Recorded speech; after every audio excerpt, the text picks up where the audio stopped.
안녕하세요. 과학영재 창의연구에 지원하고자 하는 학생들의 계획서 작성을 돕기 위해서 수학 분야 주제 선정과 방향 설정에 대해 간략한 오리엔테이션을 맡게 된 인하대학교 수학교육과의 권나영 교수입니다. 반갑습니다. 제가 오늘 여러분들께 얘기 드릴 내용은 수학 분야에서 여러분들이 R&E 연구를 시작을 할 때 어떻게 주제를 잡고 어떤 식으로 질문을 만들어서 연구를 해나가야 할까라는 부분인데요. 아마도 여러분들이 어떤 식으로 시작해야 될지가 가장 고민이 될 것 같아요. 그래서 저는 좀 전반적으로 얘기를 드리려고 하는데 수학적 연구라는 게 뭔지, 그리고 어떻게 시작해야 되는지, 연구 문제는 어떻게 세우면 좋고 가설들을 어떻게 만들면 좋을지, 그리고 실제 연구 사례에서 여러분들의 선배들의 연구 사례를 보면서 그게 어떤 것인지 조금 설명을 드리고요. 연구를 위한 유의점들에 대해서 전반적으로 설명을 드리도록 하겠습니다. 우선은 수학적 연구라고 하면 뭐 거창한 연구들을 생각하실 수가 있는데요. 거창하다는 의미보다는 여러분들이 하는 탐구 과정 이런 것들이 모두 수학적 연구라고 얘기할 수 있을 거예요. 근데 제가 좀 더 수학적 연구에 대해서 설명을 하기 위해 한 예를 가지고 왔는데요. 이거는 앤드류 와일스라는 분이 인터뷰 내용에서 밝힌 자료입니다. 아마 앤드류 와이스는 여러분들 이름을 들어봤을 텐데 페르마의 마지막 정리를 증명하신 분으로 유명하고요. 이 책에 이런 윌리엄 바이어스가 쓴 그 수학자는 어떻게 생각하는가라는 책에서 나온 내용인데 거기 보면 앤드류 와이스는 수학적 연구 경험을 어두운 미지의 대저택에 대한 탐사로 설명할 수 있다고 얘기를 했습니다. 대저택에 들어가면 첫 방은 완전히 암흑 세계예요. 그래서 처음에는 가구에 부딪히며 헤매야 되지만 그러다 보면 차츰 부딪히면서 위치를 파악하게 되는 거죠. 어디 가서 뭐에 부딪혔더라 이런 느낌을 통해서, 그런 경험을 통해서. 그러다 6달쯤 지나면 조명 스위치가 어디 있는지 찾게 되고, 그리고 조명을 딱 켜는 순간 갑자기 환해지면서 어디에 뭐가 있었는지 정확히 알게 되죠. 그 전까지는 경험을 통해서 이게 어디에 있었다라는 느낌 정도만 가지고 있었다면 이제는 불이 켜지면 그 다음부터는 정확하게 어디에 무엇이 있는지 알게 되는 거죠. 그러고 나면 다음 방으로 옮겨가서 또다시 어둠 속에서 똑같은 과정을 반복하는 거예요. 이와 같은 돌파구들은 어떤 때는 순간적이고 어떤 때는 하루나 이틀까지 지속되지만 어둠 속에서 좌충우돌하며 몇 달 동안 헤매다가 맞이하는 절정의 기쁨은 그런 고생 없이는 얻을 수 없습니다. 라고 얘기를 했어요. 그러니까 수학을 탐구한다는 거는 하루 이틀에 끝나는 것도 아니고요. 여러분들이 어떤 문제를 세우고 그걸 푼다는 과정은 짧게는 몇 시간 안에 풀릴 수도 있지만 길게는 앤드류 와이스 같은 경우 페르마 정리를 7년 동안 연구했다고 하거든요. 정말 매일매일 그거에 대해서 고민하고 내가 무엇을 생각하고 있는지, 내가 무엇을 알고 있는지 이걸 계속 확인하면서 어느 순간 그 조명 스위치를 찾게 되는 그 타이밍까지 계속 가는 거예요. 이런 과정이 수학적 연구 과정인데 쉽지 않은 과정이라는 거죠. 그러면 연구 과정이라는 걸 어떤 식으로 설명할까를 우선 여러분들이 전반적으로 이제 수학적 연구에 대한 그림을 좀 그리면서 구체적으로 나아갔으면 좋겠는데요. 이거는 이제 정효윤 외 여러 연구자들이 만든 그 수학적 모델링에 대한 그 그림을 그려놓은 걸 가지고 왔어요. 이거는 수학적 연구 과정의 한 가지 방법 중에 하나라고 얘기할 수 있는데요. 보통 수학적 모델링은 실세계에 일어나고 있는 일들에서 어떤 문제를 생각해서 거기에 관련되는 요인들을 찾고 그다음 이 내용을 단순화시키고 수학적으로 다양한 표현들과 관련시켜서 요소들 사이의 관계를 찾은 다음에 수학적인 뭐 식이나 그림이나 어떤 그래프 이런 식으로 어떤 수학적 모델을 만들어내는 이런 과정이 수학적 모델링이라는 과정이에요. 어떻게 보면 수학 연구가 다 이런 모델링 아닌가요? 라고 얘기할 수 있는데 모두가 다 그렇지는 않아요. 그래서 보통 이제 응용 분야는 대부분 다 수학적 모델링을 많이 쓰고요. 여러분들도 아마 연구를 하다 보면 수학 모델링을 쓰는 경우가 되게 많이 있을 거예요. 일반적으로 제가 수학과 관련된 문제를 탐색하고 해결하는 과정을 어떻게 나타낼 수 있냐라고 하면 연구 문제를 세우고 그 문제를 해결하기 위해서 문제에 영향을 미치는 요인이나 가정이나 가설을 만드는 것, 그리고 그 내용을 탐색하는 것, 해결 방안을 모색하는 것, 그 그다음에 결과를 도출하는 거. 이렇게 일반적으로 얘기를 할 수가 있어요. 그러면 여러분들은 이제 수학 연구를 하려고 하는데 어디서 어떻게 시작해요? 수학에 어떤 분야가 있는지부터 생각해 보세요. 여러분들이 뭐 궁금한 것부터 시작할 수도 있는데요. 궁금한 게 수학의 어떤 분야와 관련이 될까? 이렇게 하면서 이제 연구들을 찾아 나가는 거거든요. 보시면 이거는 이제 이 그림은 도미니크 윌리먼이라는 사람이 이제 지금 유지하고 있는 유튜브에서 가지고 온 건데요. 이분이 수학과 관련된 내용에 대해서 많이 올려놓은 게 있어요. 그 중에 이 그림이 도움이 될 것 같아서 가지고 왔는데, 여러분들이 내가 가진 의문점이나 질문들이 수학에서 어떤 분야와 관련되는지 생각해 보는 게 연구에서 가장 기초 단계라고 할 수 있습니다. 이 그림은 이제 그런 부분에서 도움이 될 수 있는데요. 도대체 수학에 뭐가 있을까라는 생각을 해볼 때, 가운데 노란색 원으로 된 부분이 이제 수학이라는 걸 표현하겠다라고 얘기를 하고 있고, 왼쪽부터 가볼게요. 왼쪽 분홍색 부분에 파운데이션이라고 된 부분이 정수, 실수, 뭐 사칙연산, 기호 이런 거 여러분들이 이제 기본적으로 중고등학교 때 배웠던 수학의 기본적인 요소들을 나타내고요. 아래쪽으로 내려가시면 진한 보라색 부분에 위상수학이나 대수학, 기하학 같이 이제 여러분들이 좀 들어본 학문의 분야 같은 느낌이죠. 이런 게 순수 수학 분야이고요. 오른쪽으로 가시면 위쪽부터 머신러닝이나 암호학 같이 요즘 최근에 많이 얘기되고 있는 분야들, 컴퓨터 관련 응용 분야, 거기서 내려가면 금융수학, 산업수학 이런 거랑 관련된 부분들도 있고요. 좀 더 내려가면 바이오 수학, 물리나 화학과 관련된 응용 분야 이런 것들이 있습니다. 수학은 기초 학문이라서 대부분의 학문들과 관련이 되어 있어요. 그래서 아마 여러분들이 연구를 하면서 이게 내가 수학을 하는 거야, 물리를 하는 거야, 화학을 하는 거야, 아니면 컴퓨터를 하는 거야 이런 느낌이 들 수도 있거든요. 수학이 기초학문이라서 그런 거예요. 어떤 내용과 관련되어 있던 간에 여러분들이 수학적인 결과물을 도출해낸다라던가 아니면 수학적인 내용을 탐구한다라는 것이 여러분들의 연구와 관련되는 걸 거고요. 그러면 이제 연구 시작을, 근데 관련 분야가 이런 게 있다라는 것들은 여러분들이 연구를 하면서 좀 더 또 재미있게 알아볼 수도 있을 거고요. 연구 문제를 어떻게 만들 것인가. 아마 이 부분이 가장 고민이 될 텐데요. 여러분들이 궁금한 것에서 시작하세요. 제가 여기에 보면 뭐 흔한 수학 문제로 시작할 것이냐 아니면 생소한 수학 문제로 시작할 것이냐 이런 질문을 던져드렸는데 예를 보면서 제가 좀 설명을 드릴게요. 이건 여러분들의 선배들이 했던 그 연구들의 주제에서 제가 가지고 온 건데 얘 첫 번째를 보시면 일상생활에서 자주 쓰이는 가위바위보 게임에서 효율성을 증가시키려면 어떻게 게임을 개선해야 할까? 여기서 시작하는 거예요. 이 연구는 개선된 가위바위보 게임의 개발이라는 제목의 연구에서 제가 연구 문제를 한번 만들어 본 건데요. 뭐 꼭 연구 문제가 이렇게 되어야 된다라기보다는 시작점이라고 생각하시면 돼요. 연구 문제는 계속 발전시키는 거거든요. 시작점 포인트는 내가 평상시에 가위바위보 게임을 많이 하는데 이거를 조금 더 효율성 있게 하려면 사람이 좀 더 많아졌을 때 규칙이 많아져야 되나? 아니면 사람 수를 제한해야 되나? 아니면 게임에 뭔가 다른 변화를 줘야 되나? 여기서 시작하는 거예요. 여기서 시작해서 가위바위보 게임과 관련되는 수학적인 모델링이나 아니면 수학적인 규칙이나 관련된 수학 내용들을 탐구해 보는 거죠. 그래서 문제를 우선 만드는 게 가장 중요하고요. 근데 1번 같은 경우는 이게 수학 문제인가? 라는 생각이 들 수도 있어요. 뭐 게임과 관련되면 확률이나 통계 뭐 이런 거랑 관련되지 않을까? 이렇게 뭐 쉽게 연결하는 사람도 있을 수 있고요. 어떤 사람들은 이게 무슨 수학이야? 이렇게 시작하는 사람도 있을 수 있거든요. 근데 아마 예제 2번 같은 경우는 반전 변환이란 무엇인가? 포물선과 2차 공면 등을 반전 변환할 수 있는가? 만약에 이렇게 문제를 준다면 아마 이거는 내용을 몰라도 이건 수학이다. 이렇게 생각하는 사람들이 있을 수 있어요. 그러니까 지금 예제 1번과 2번을 보시면 연구 문제를 가지고서 이게 수학처럼 보여야지만 수학 문제다? 이렇게 생각할 필요가 없다는 걸 얘기하고 싶어서 가지고 온 거예요.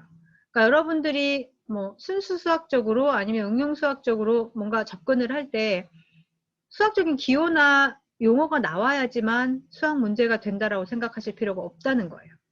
그냥 여러분들이 궁금해하는 거에서 시작하라는 거. 그게 제가 얘기하고 싶은 거고요. 재미있고 도전적인 내가 만든 문제이면 더욱 좋아요. 보통 여러분들의 선배들이 연구한 내용을 보면 대부분 본인들이 만든 문제에서 출발을 하더라고요. 지금 여기 예를 두 가지 가지고 왔는데요. 이 예 둘은 제가 만든 사람들에게 물어봤는데, 첫 번째 곡률 모델을 이용한 곡선의 최적화라는 연구를 한 학생들한테 이 질문을 어떻게 만들었냐고 물어봤어요. 근데 이 학생들은 처음에 지하철을 타고 가다가 곡선 구간이 나왔는데 저 곡선 구간을 좀 시간을 최소화해서 갈 수 있는 방법은 뭘까? 평상시에 지하철을 타고 다니니까 그런 의문점이 들었대요. 거기서 시작했대요. 그냥 나에게 궁금한 문제, 나에게는 재미있는 문제들, 물론 다른 사람들은 재미없을 수도 있어요. 하지만 어쨌든 내가 흥미롭고 재밌어 하는 문제에서 출발을 한 거야. 출발선상이 거기였다면 내용을 찾다 보면 이게 곡률 모델과도 관련되고 뭐 최적화 문제와도 관련되고 이래서 여러 또 관련 분야들을 공부를 하게 될 수 있어요. 그리고 두 번째 예제 같은 경우는 이제 코딩으로 쉽고 재미있게 배우는 비주얼 코딩 수업 앱 개발하는 건데요. 앱 개발하는 것도 수학과 관련될 수 있어요. 코딩하는 것 자체가 수학과 관련될 수 있고, 이 학생들 같은 경우는 앱에다가 이제 중학생들의 그 수학 내용을 넣어서 학생들이 학습할 때 좀 재미있게 할 수 있게 그런 방법을 만들었더라고요. 근데 이 학생들은 시작을 수학을 쉽고 재미있게 배우도록 하려면 어떻게 할 수 있을까 해서 출발한 거예요. 도구를 만들 수도 있지만 이 학생들은 이제 앱 개발에 이제 신경을 쓴 거죠. 그러니까 이런 식으로 여러분들이 우선은 재미있는 포인트를 잡는 것, 내가 궁금한 문제를 찾는 것, 그리고 그게 도전적이기 때문에 해결할 수 있는 재미가 있겠죠. 그래서 이런 문제를 찾는 게 되게 중요하고요. 그리고 또 한 가지, 아까도 얘기 드렸지만 주변에서 그냥 내가 늘상 보는 일들 내지는 최근에 주변에서 이슈가 되는 문제에서 출발해도 돼요. 작년 연구에서도 보면 많은 학생들이 그 감염병 상황에서 그 얘기들, 수학적 모델링 관련된 연구들이 꽤 많이 있었는데요. 그 중에 한 가지 얘가 SAIR 모델을 통한 자가격리의 효용성 탐구라는 내용인데, 이 내용은 최근에 우리가 감염병 상황 때문에 밖에 못 나가거나 자가격리를 해야 되거나 이런 상황들이 뉴스에서 들리고 있잖아요. 그러니까 이런 상황에서 갑자기 궁금증이 든 거죠. 그럼 저렇게 사람들을 격리하게 해놓는 게 정말로 의미가 있는 건가? 효용이 있는 건가? 이걸 수학적으로 알아보자라는 거예요. 그러니까 여러분들이 질문을 만들 때는 질문이 수학적이어야 하는 게 아니고요. 질문은 말 그대로 퀘스천 마크예요. 뭔가 물어보고 답할 수 있는 것이면 되고요. 여러분들이 그 답을 구할 때 수학적인 내용의 기초에서 구한다는 거죠. 예제 두 번째도 보시면 온라인상에서 문서의 위변조를 어떻게 확인하고 보안을 유지할까? 이런 질문에서 출발을 한 연구인데요. 그 큐브를 활용해서 인증 방법과 암호 알고리즘 개발한 연구예요. 이 내용은 암호학 관련된 이제 문서 위변조 이런 것들 관련 보안 관련 이런 내용이라서 대단히 어려운 내용이었는데요. 학생들이 이 주제를 가지고 했더라고요. 그러니까 이거 하려면 아마도 컴퓨터 하시는 전공자 분들이나 아니면 수학에서도 암호학 부분을 하시는 분들이 있거든요. 그러니까 그게 관련되어 있는 연구들을 찾아보시면 이제 요 내용들을 하실 수 있어요. 그래서 여러분들이 이제 지금까지 제가 몇 가지 예제를 드린 게 연구 문제는 재미있는 것, 최근에 이슈가 됐던 것, 그리고 뭐 흔하던 흔하지 않던 여러분들이 풀 수 있는 뭔가 문제를 만들어서 수학적인 방법으로 어떻게 해결할 수 있을지 내용을 찾아보고 가시면 된다는 거. 시작점은 문제에서 출발한다는 거예요. 그래서 이렇게 문제를 탐색해 보는 과정이 여러분들한테 필요하고요. 그러고 나면 이제 문제를 정교화하는 단계가 필요해요. 그러니까 처음 시작부터 문제가 대단히 좋아서 이 문제에 대한 답을 바로 얘기할 수 있겠다라고 하면 뭐 처음부터 그렇게 될 수도 있어요. 그렇지만 대부분은 시작은 그냥 평범하게 내가 궁금한 것 이렇게 시작을 한다면 나의 질문이 무엇인지를 명확히 만드는 과정이 문제 정교화인데요. 이때 여러분들이 연구 질문의 특징을 파악하고 정교화하는 것. 질문을 스스로 해결할 수 있는지 아니면 다른 사람이 해결한 것인지 탐색해 보는 것. 이런 것들이 연구 문제를 정교화하는 과정에 들어가요. 이 얘기는 여러분들이 연구 문제를 정교화하는 과정은 연구 과정이 관련된다는 거예요. 그러니까 이 질문이 내가 퀘스천 마크를 붙여는 놨지만 정확하게 내가 무엇을 알고 싶어 하는 것인지, 사실 질문을 무엇으로 만드느냐에 따라서 답이 달라질 수 있거든요. 그래서 이 질문을 정확히 유형화하고 내가 알고 싶어 하는 그 용어가 들어갔는지, 내지는 그 관련되는 어떤 분야들에 대한 설명이 들어갔는지, 이런 것들을 생각하면서 문제를 정교화시키는 거고요.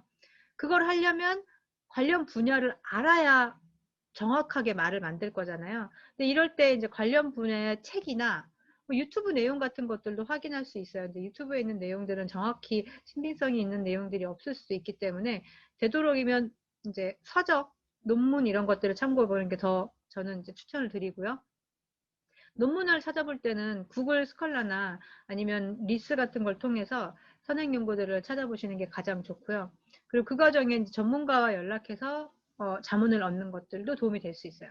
전문가와 연락할 때는 굳이 한 명과 연락할 필요 없어요. 관련 분야의 전문가는 대단히 많습니다. 여러분들이 하고 싶은 분야가 수학에서도 만약에 뭐 최근에 많이 얘기되고 있는 뭐 감염병이랑 관련되는 분야라면 바이오매스랑 관련될 수도 있고요. 그게 수학적 모델링이랑 또 관련될 수 있고요. 여러분들이 보기에 그냥 나 이거 여기랑 관련되는 것 같은데 라고 단순히 생각해서 그 분야 전문가를 컨택할 수도 있지만, 전문가를 컨택해서 얘기를 하다 보면 이 관련 분야는 어떤 내용이랑 또 관련될 수 있어요 라고 얘기를 들으면 또 다른 관련 분야 전문가와 연락해서 얘기를 더 해볼 수도 있는 거예요. 그러니까 이런 내용들이 다 연구 문제를 정교화하는 데 들어가기 때문에, 여러분들이 처음에 연구 문제를 세웠다? 그러면 이제 우리 그냥 문제를 풀자 이러고 막 찾아보자 이렇게 가는 게 아니라는 거예요. 그래서 연구 문제를 만드는 과정도 시작과 함께 연구 문제에 대해서 알아보는 과정, 그 내용이 연구 내용에 다 포함이 되는 거고요. 연구 문제를 세워서 뭔가를 해결을 하려면 가설이라는 걸 세워야 돼요. 보통 실험할 때 그렇잖아요. 실험할 때 내가 A와 B가 똑같은지 아닌지 확인해 보겠다. 뭐 이런 이제 문제를 세운다면, 문제는 똑같은지 아닌지 확인해 보는 게 뭐 같을까? 이런 게 문제가 될 거고, 가설은 이거 두 개가 같을 것이다가 가설, 아니면 다를 것이다가 가설이거나, 그러니까 그런 식으로 출발을 하거든요. 수학 연구도 마찬가지예요. 내가 어떤 질문을 세웠으면 그 질문에 답하기 위해서 측정 가능하거나 혹은 사고 가능한 가설을 세워야 해요. 그러니까 내가 생각하기에 이 문제를 해결하기 위해 어떤 내용이 필요할 것 같다라는 부분이 가설이 될 거예요. 이게 용어의 정의가 될 수도 있어요. 그래서 보면 제가 두 번째 줄에 파란색으로 써놓은 게, 가설은 연구 문제에서 제기한 변인들 사이의 관계에 대한 잠정적 결론이나 추측이다.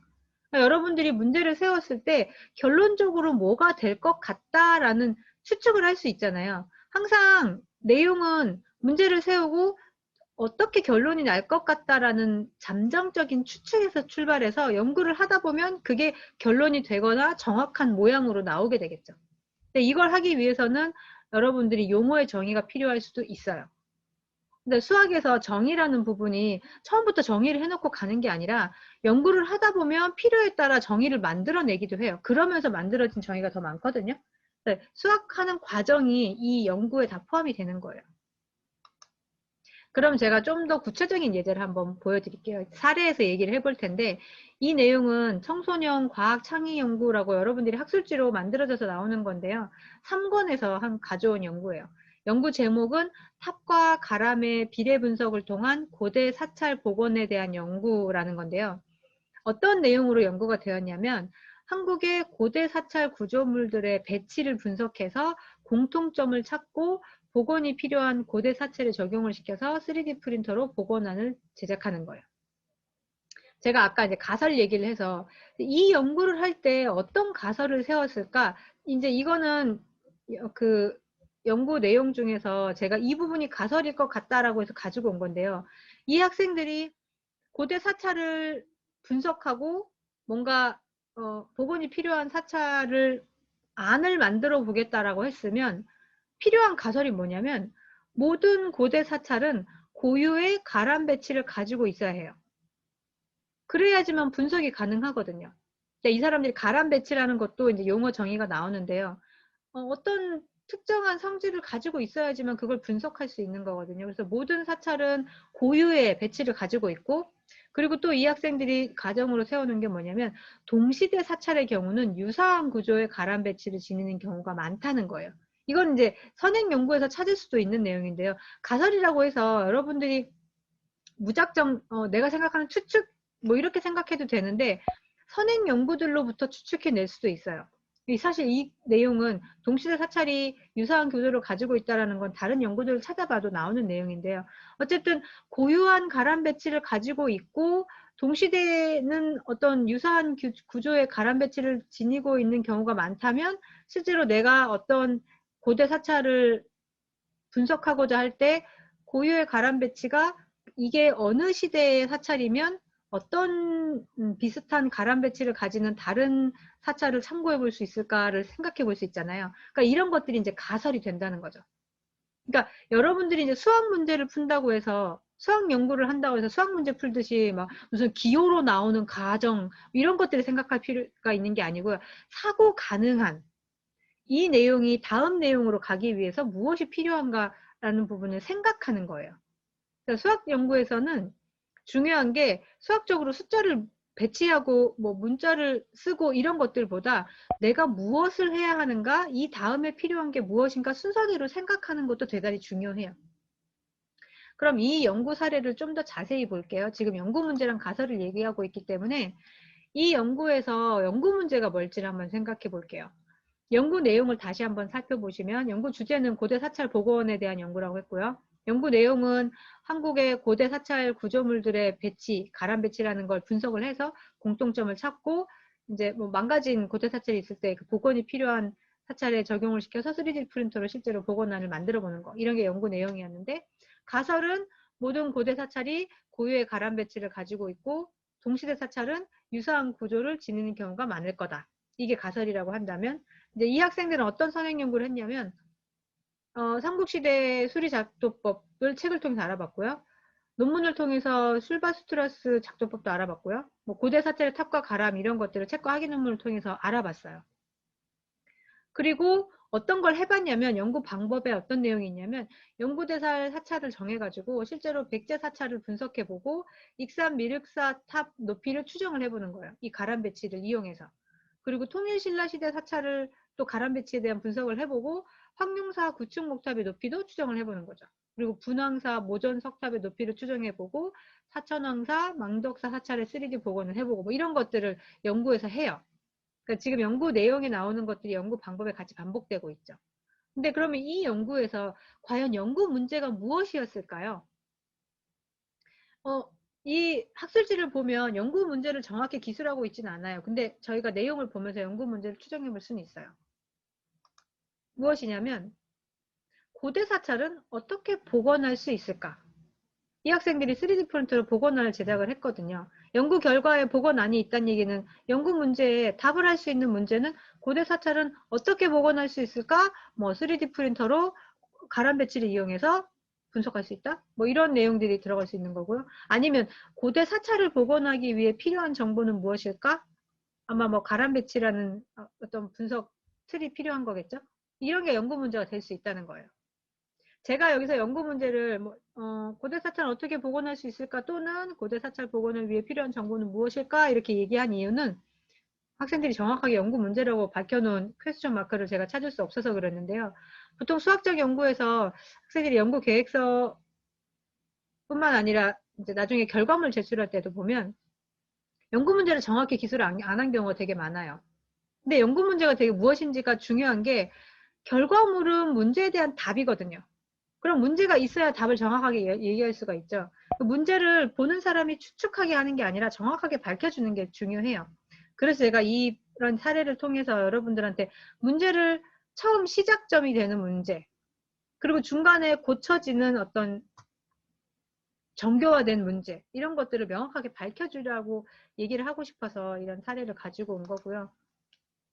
그러면 전체적인 유의점들을 조금 살펴보면, 수학 연구는 문제 설정, 선행 연구 조사, 연구 방법 설정 및 실행, 결과 확인, 보고서, 이렇게 진행이 될 수 있어요.